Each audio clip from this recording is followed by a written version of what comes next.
Good morning बच्चों। आज की इस क्लास में हम कक्षा 8 का पहला चैप्टर पढ़ेंगे, विज्ञान एवं तकनीकी के क्षेत्र में नवीनतम प्रगति। ये हमारा पहले चैप्टर का पार्ट 1 है। इस पार्ट 1 में हम पूरे चैप्टर को बड़े ध्यान से पढ़ेंगे। हम देखेंगे कि विज्ञान और तकनीकी के क्षेत्र में नवीनतम प्रगति क्या हो रहे हैं। पार्ट 2 में हम इस पाठ्य वस्तु से संबंधित प्रश्न लेंगे और अभ्यास प्रश्न करेंगे। इस पार्ट में हम सारे पाठ को बड़े ध्यान से पढ़ेंगे। अगर आप चाहते हैं कि आपको पाठ्य वस्तु से संबंधित प्रश्न अगली वीडियो में मिले तो इसके लिए आपको चैनल को सब्सक्राइब करना पड़ेगा। वीडियो के नीचे रेड कलर का सब्सक्राइब बटन है, आप उसको दबा दीजिए, चैनल सब्सक्राइब हो जाएगा। और उसके बाद एक बेल का आइकन होगा घंटी का, आप उसे दबा देंगे तो नेक्स्ट वीडियो जो इस पाठ्य वस्तु के प्रश्न होंगे उसकी वीडियो आप तक पहुंच जाएगी। तो चलिए शुरू करते हैं हमारा पहला पाठ। ये है हमारा विज्ञान एवं तकनीकी के क्षेत्र में नवीनतम प्रगति। आज के इस पाठ में हम देखेंगे कि संचार, अंतरिक्ष, रक्षा एवं प्रतिरक्षा, चिकित्सा, कृषि, परिवहन आदि क्षेत्रों में हमारे देश ने क्या क्या प्रगति की है। आप ध्यान से देखते रहिए, मैं आपको एक एक टॉपिक को अच्छी तरह से समझाने की कोशिश करूंगा। सबसे पहले मैं बता दूं, हमने पिछली क्लास में पढ़ा था कि हमारे दैनिक जीवन को विज्ञान ने बहुत ज़्यादा प्रभावित किया है और विज्ञान और तकनीकी के विकास से नवीनतम परिवर्तन हमने पढ़ चुके हैं। अब विज्ञान अनुसंधान करता रहता है हर वक्त। शिक्षा के क्षेत्र में, संचार के क्षेत्र में रोज़ नए वैज्ञानिक शोध होते रहते हैं, जिससे कि हमारी दिनचर्या और कार्यशैली लगातार सुधार होता जा रहा है। विज्ञान और तक प्रौद्योगिकी ने विभिन्न मूलभूत चुनौतियों का प्रत्यक्ष और परोक्ष रूप से डटकर मुकाबला किया है। इनका उपयोग करके हम अपने जीवन को दिन प्रतिदिन सरल बनाते जा रहे हैं। तो आज की इस क्लास में हम यही पढ़ेंगे कि विभिन्न क्षेत्रों में जो नवीनतम प्रगति हुई है वो हमने क्या क्या की है। तो सबसे पहले आता है हमारा संचार के क्षेत्र में। संचार के क्षेत्र में विज्ञान ने बहुत ज़्यादा प्रगति की है और संचार जो है मानव की प्रगति के लिए बहुत ज़्यादा आवश्यक है। जैसे संचार के साधन हैं, जैसे आपका मोबाइल फ़ोन हुआ, टीवी हुआ, वीडियो गेम हुआ और इसी तरह से बहुत सारे संचार के साधन जैसे आपके टेलीफोन हो गया और इस तरह से आपका उपग्रह हो गए, उनसे भी हमें बहुत ज़्यादा फ़ायदा हुआ है। संचार क्षेत्र में टेलीफोन, टेलीविज़न, कंप्यूटर हुआ, डाक सेवा। अब तो हमारी डाक सेवा भी ईमेल के द्वारा जाने लगी। पहले चिट्ठी जाती थी, अब केवल ईमेल से ही हमारा काम चल जाता है। और इंटरनेट का प्रयोग जनसंचार क्षेत्र में बहुत ज़्यादा हो गया है। जब से कंप्यूटर का आविष्कार हुआ है उसके बाद तो नित्य नए आयाम स्थापित हो रहे हैं। संचार के क्षेत्र में हम रोज़ नए प्रयोग कर रहे हैं और हमें सफलता मिल रही है। संचार के माध्यम से ही मैं आपको अपने घर बैठे हुए, आप अपने घर बैठे हुए पढ़ रहे हैं। ये भी संचार का ही एक सदुपयोग है। लॉकडाउन की वजह से हम लोग अपने घर बैठे ही पढ़ सकते हैं। ये संभव हुआ संचार और इंटरनेट के माध्यम से ही। अब नवीन डाक सेवा शुरू हो गई है जिसको ई पोस्ट का नाम दिया गया है। पहले चिट्ठी जाती थी, अब जो है मेल जाते हैं। 20वीं शताब्दी में मोबाइल फ़ोन मिल गया आपको। मोबाइल फ़ोन में 3G, पहले स्मार्टफोन नहीं होते, छोटे फ़ोन होते थे जो बटन वाले होते थे, अब 3G फ़ोन हो गए और 4G जनरेशन आ गई, यानी कि बहुत स्पीड से डाटा आपका चलता है। वीडियो क्लिप आप देख सकते हैं, यूट्यूब पे आप कोई भी वीडियो देख सकते हैं। आपको कुछ भी सर्च करना, आप यूट्यूब पे जाइए, आपको पता चल जाएगा। इसी तरह से शिक्षा के क्षेत्र में भी बहुत ज़्यादा प्रगति हुई है। नेक्स्ट क्षेत्र है हमारा शिक्षा के क्षेत्र में सूचना और संचार प्रौद्योगिकी का उपयोग, यानी कि ICT, information and communication technology. शिक्षा के क्षेत्र में शिक्षा के स्तर को सुधारने के लिए ICT योजना को शुरू की गई है। आपको पता होना चाहिए ICT योजना क्या है। ICT का मतलब है इंफॉर्मेशन एंड कम्युनिकेशन टेक्नोलॉजी। इसके अंतर्गत छात्रों को मुख्यतः ICT कौशल क्षमता बढ़ाने और कंप्यूटर सहायक शिक्षण प्रक्रिया के माध्यम से सीखने के अवसर प्राप्त होते हैं। ये भी एक तरह से जैसे आप पढ़ रहे हैं, ये भी ICT का ही उपयोग है। इसमें क्या होता है, ऐसे शिक्षकों की नियुक्ति की गई है जो आईसीटी में कुशल है, आईसीटी केंद्रित शिक्षा देने में समर्थ है। योजना, स्कूल योजना में आईसीटी के अंदर कई राज्य और केंद्र शासित राज्यों ने स्मार्ट स्कूलों का अनुमोदन किया है। स्मार्ट स्कूलों के ना यहाँ पर स्मार्ट क्लास चलती हैं प्रोजेक्टर की मदद से। इसी तरह से आपका जो दीक्षा ऐप है, अगर आप अपने एंड्रॉयड फ़ोन रखते हैं तो आप दीक्षा ऐप को डाउनलोड कर लीजिए। दीक्षा ऐप के नाम से आप प्ले स्टोर पे जाएंगे, दीक्षा ऐप डाउनलोड कर लेंगे तो दीक्षा ऐप में आपकी हर क्लास की वीडियो आपको मिल जाएगी। आप घर बैठे ही पढ़ सकते हैं उन वीडियो को देख कर। और इसी तरह से मैं आपको वीडियो बना रहा हूँ, ये भी आपका आईसीटी का ही उपयोग है। इस तरह से शिक्षा के क्षेत्र में एक उपग्रह छोड़ा गया है, उसका नाम है एडुसेट। एडुसेट जो शिक्षा पे ही बेस है, उसकी मदद से हम बच्चों को पढ़ा सकते हैं। इस तरह से ये शिक्षा के क्षेत्र में बहुत ज़्यादा संचार उपग्रह है। ये पृथ्वी के चारों तरफ चक्कर काटता रहता है और यहाँ से सिग्नल आते रहते हैं, जिससे आपकी पढ़ाई बहुत आसान हो गई है। नेक्स्ट है आपका अंतरिक्ष प्रौद्योगिकी के क्षेत्र में। अंतरिक्ष के क्षेत्र में भी भारत ने बहुत ज़्यादा विकास कर लिया है। आपको एक प्रश्न याद करना है, भारतीय अंतरिक्ष कार्यक्रम के जनक जो हैं डॉक्टर विक्रम साराभाई हैं। इनको आपको याद करना है। डॉक्टर विक्रम साराभाई जो हैं वो हमारे अंतरिक्ष कार्यक्रम के जनक हैं। उन्होंने वर्ष 1962 में भारतीय राष्ट्रीय अंतरिक्ष अनुसंधान समिति इनकोस्पार और 1969 में उन्होंने भारतीय अंतरिक्ष अनुसंधान संगठन, जिसको इसरो भी कहते हैं, उसका गठन किया गया। अंतरिक्ष के क्षेत्र में बहुत ज़्यादा ही प्रगति हो गई है। इसमें एक छोटे से रॉकेट प्रक्षेपण से शुरू हुआ था और अब बहुत बड़े बड़े रॉकेट हम प्रक्षेपित कर सकते हैं, यानी कि हम उन्हें पृथ्वी की कक्षा में स्थापित कर सकते हैं। अब हमारे पास भारतीय राष्ट्रीय उपग्रह इनसेट भी है और भारतीय दूर संवेदी उपग्रह IRS जैसी अत्याधुनिक उपग्रह प्रणाली हैं, जिनसे हम उपग्रह को छोड़ते हैं। इनसेट उपग्रह दूरसंचार, दूरदर्शन प्रसार, ये जो दूरदर्शन पे आप कार्यक्रम देखते हैं, ये किसकी मदद से संभव हुआ है? इनसेट की वजह से। और मौसम के बारे में पहले ही पता चल जाता है कि भूकंप या तूफान आने वाला है, इसके बारे में भी हम इनसेट से ही पता चलता है। और कोई प्राकृतिक आपदा आने वाली होती है, उसके बारे में भी हमें पता चल जाता है। भारत में 2 प्रकार के उपग्रह प्रक्षेपण यान हैं। उनकी रूपरेखा तैयार करके इनका उपयोग किया है। इनमें से एक तो ध्रुवीय उपग्रह प्रक्षेपण यान है, जिसको PSLV कहते हैं, जिसमें भारतीय सुदूर संवेदी उपग्रह प्रक्षेपित किए जाते हैं। जो दूर जाते हैं उपग्रह, उनको प्रक्षेपित किया जाता है।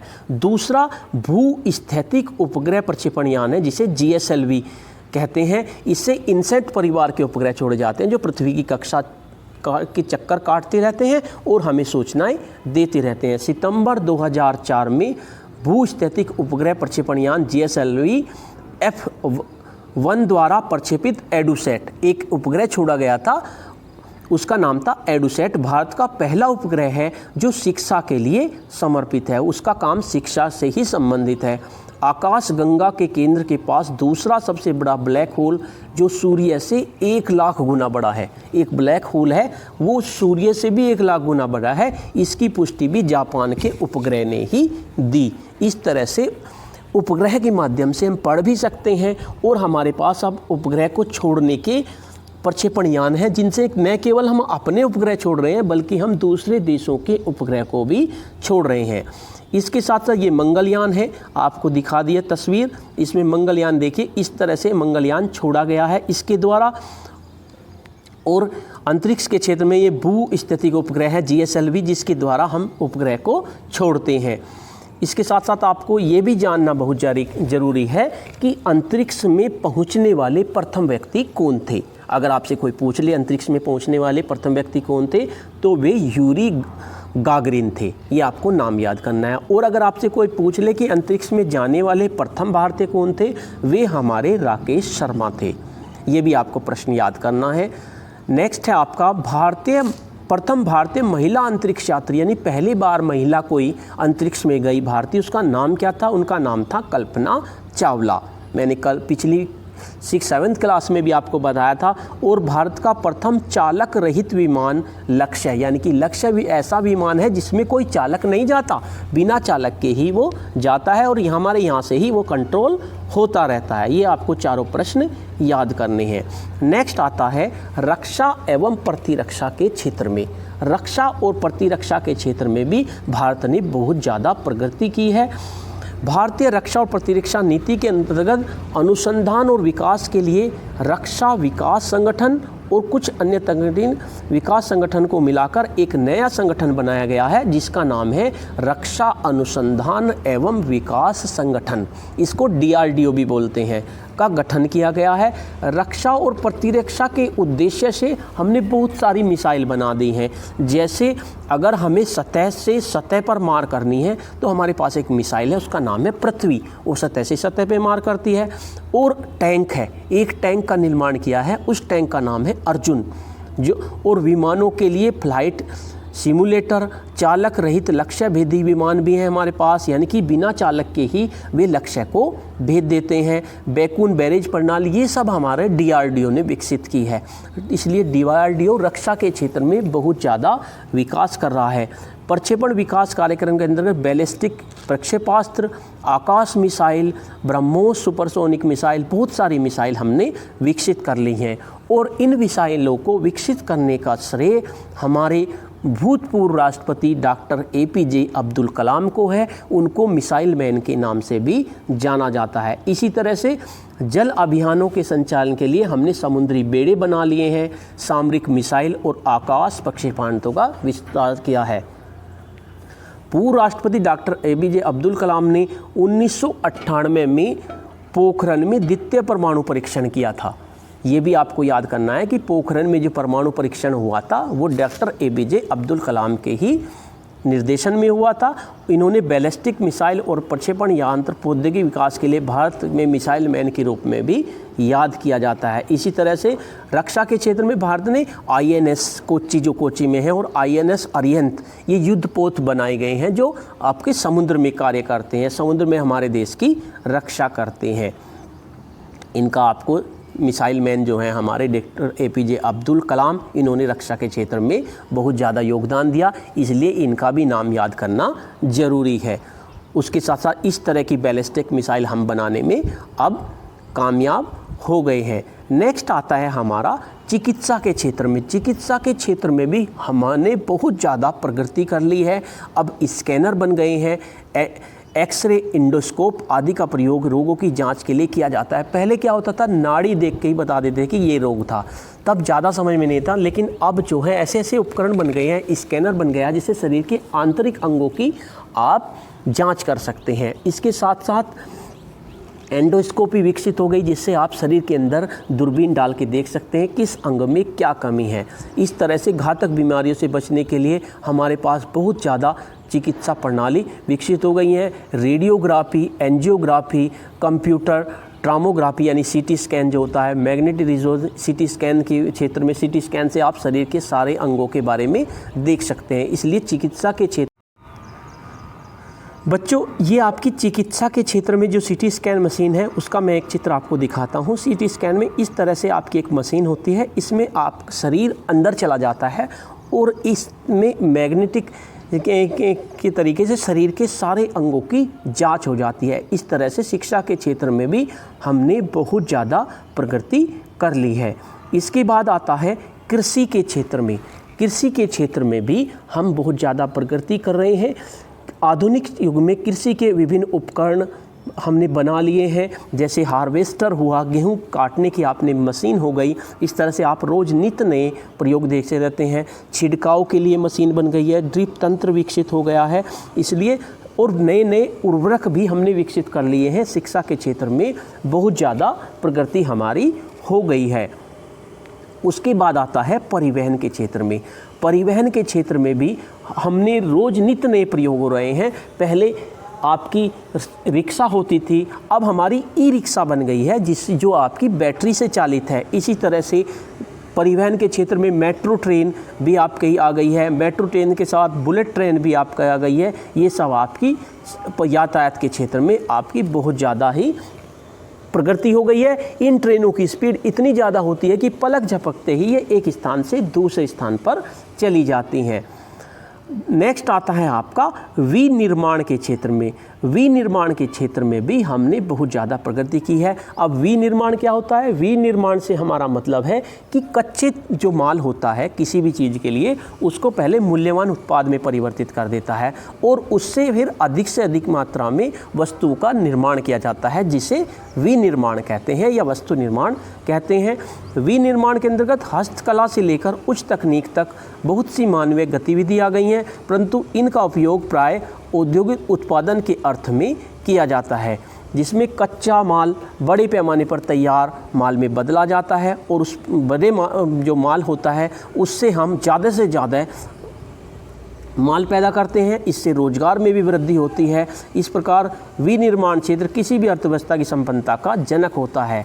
इसका विकास हमारे प्राकृतिक और कृषि संसाधनों के मूल्य संवर्धन के लिए भी किया जाता है। इसलिए विनिर्माण के क्षेत्र में भी हमने बहुत ज़्यादा प्रगति कर ली है। नेक्स्ट आता है आपका उद्योग के क्षेत्र में। उद्योग के क्षेत्र में भी नित्य नए उद्योग लग रहे हैं, पेपर मिल लग रही हैं। पहले इतनी टेक्नोलॉजी विकसित नहीं थी, लेकिन अब बहुत टेक्नोलॉजी विकसित हो गई है। इसमें बाल्को, हिंडाल्को, नाल्को आदि सारी विकसित हो गई है। इस तरह मथुरा में रिफाइनरी लग गई है। तो उद्योग के क्षेत्र में भी नित्य नए प्रयोग हो रहे हैं। ऊर्जा के क्षेत्र में नेक्स्ट है आपका ऊर्जा के क्षेत्र में।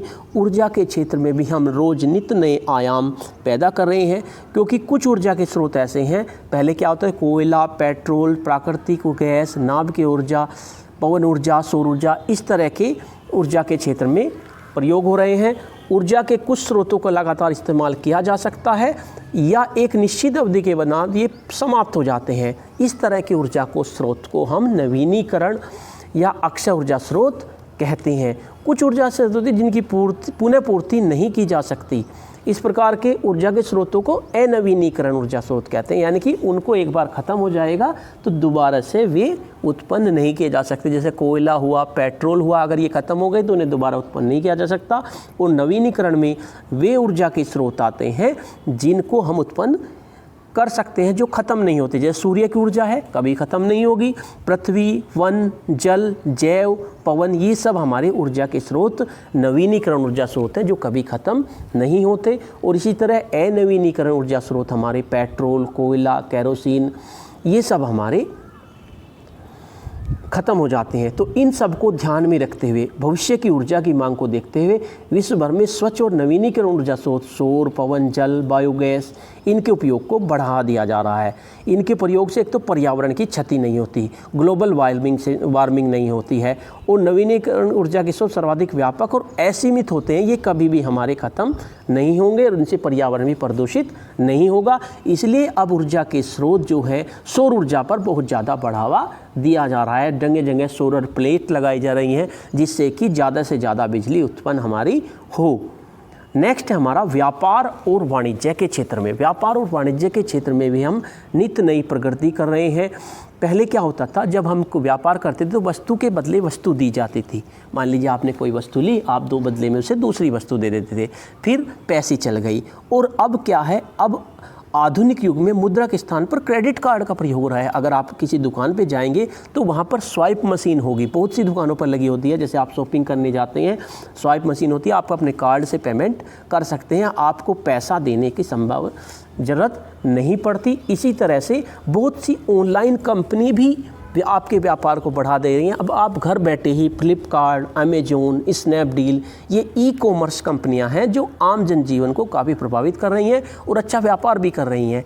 ये आपको घर पर ही सामान पहुंचा देते हैं, केवल आपको इंटरनेट के माध्यम से आपके अपने ऑर्डर को करना होता है।